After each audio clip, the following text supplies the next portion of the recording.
दोस्तों, जो लोग इस कहानी को सुन रहे हैं, हो सकता है कि आप बड़ी बड़ी समस्याओं में हो या हो सकता है कि आप परेशानियों में हो, लेकिन फिर भी एक बात को हमेशा ध्यान में रखना है कि जब तक आपका स्वास्थ्य ठीक है, तब तक आप किसी भी बड़ी से बड़ी समस्या से बाहर आ सकते हैं। दोस्तों, एक बार गौतम बुद्ध अपने भिक्षुओं के साथ एक वृक्ष के नीचे बैठ विश्राम कर रहे थे। उस वृक्ष की छांव में बुद्ध अपने भिक्षुओं की जिज्ञासा दूर कर रहे थे। बुद्ध के सभी भिक्षु एक एक करके उनसे प्रश्न पूछ रहे थे और गौतम बुद्ध उनके प्रश्नों के उत्तर दे रहे थे। बुद्ध के उन भिक्षुओं में कुछ भिक्षु ऐसे भी थे जो कुछ समय पहले ही संघ से जुड़े हुए थे, जिसके कारण अभी उनके भीतर वह समझ पैदा नहीं हुई थी जो गौतम बुद्ध के प्रवचनों को समझ सके। गर्मियों का समय था, सूरज अपने चरम पर था और चारों तरफ धूप ही धूप थी। लेकिन उस वृक्ष के कारण बुद्ध और उनके सभी भिक्षु आराम से छान में बैठे हुए थे। इतने में ही गौतम बुद्ध के एक भिक्षु की नजर एक बूढ़े व्यक्ति पर पड़ती है जो उस वृक्ष के पास से ही गुजर रहा था। वह भिक्षु उस बूढ़े व्यक्ति को देखकर अचानक से ही हंसने लगता है। उस बूढ़े व्यक्ति की उम्र बहुत ज्यादा हो गई थी, जिसके कारण उसकी कमर मुड़ गई थी। उस बूढ़े व्यक्ति के हाथ में एक डंडा था, जिसका सहारा लेकर वो बूढ़ा व्यक्ति अपनी मंजिल तक पहुंचने का प्रयास कर रहा था। उस बूढ़े व्यक्ति का शरीर केवल हड्डियों का ढांचा मात्र था। अपने भिक्षु को हंसते हुए देख बुद्ध उससे कहते हैं कि मेरे प्रिय भिक्षुओं, कृपा कर हंसो मत, क्योंकि जिस व्यक्ति को देखकर तुम अभी हंस रहे हो वो कोई साधारण व्यक्ति नहीं है, बल्कि वह व्यक्ति उसी क्षण तुम्हारे जीवन को रूपांतरित करने की क्षमता रखता है। जो आज तक मैं तुम्हें सिखा नहीं पाया, वह यह बूढ़ा व्यक्ति तुम्हें सिखा रहा है। इसके द्वारा दी गई सीख को बेकार न करो।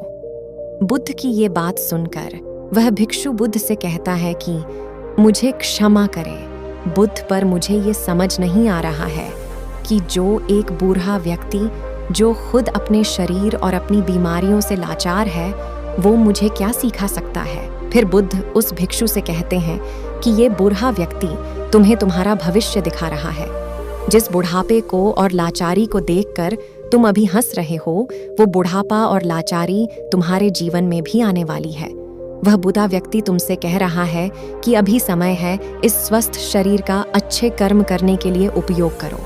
अगर तुम्हारा से स्वस्थ शरीर तुम्हारे हाथ से निकल गया तो फिर से वापस नहीं आएगा, और अभी तुम्हारा ये शरीर सही से काम कर रहा है, जैसे कि तुम्हारे हाथ, पैर, आंख, कान और ये सभी चीजें सही से काम कर रही हैं। क्या यह छोटी बात है? और क्या तुम इसे मामूली सी बात समझ रहे हो? यह घटना कोई साधारण घटना नहीं थी जो अभी तुम्हारे साथ घटी, और ये घटना तुम्हारे जीवन को बदलने की क्षमता रखती है। ठीक इसी तरह की घटना ने मेरा जीवन बदला था, और इस तरह की घटना के कारण ही मैं आज बुद्ध हूँ।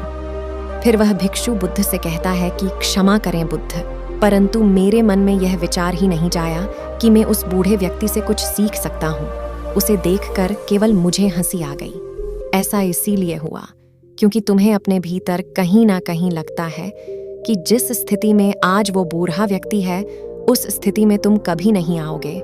जिस बुढ़ापे का और लाचारी का सामना आज वो बूढ़ा व्यक्ति कर रहा है, तुम्हें लगता है कि उसका सामना तुम कभी नहीं करोगे। इसीलिए तुम उस बूढ़े व्यक्ति को देखकर हंस पाए। तुमने सच्चाई को नजरअंदाज कर दिया।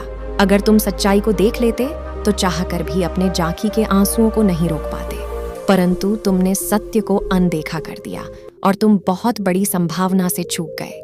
बुद्ध की ये बात सुन यो भिक्षु बुद्ध से क्षमा मांगता है और ये निश्चय करता है कि वह अपने स्वास्थ्य का उपयोग अपने अहंकार को बढ़ाने में नहीं, बल्कि परम सत्य को पाने में करेगा। आपको गौतम बुद्ध की थ्योरी कैसी लगी? अच्छी लगी हो तो लाइक, कमेंट, शेयर अवश्य करें। अभी के लिए इतना ही, मिलते हैं एक नई वीडियो के साथ।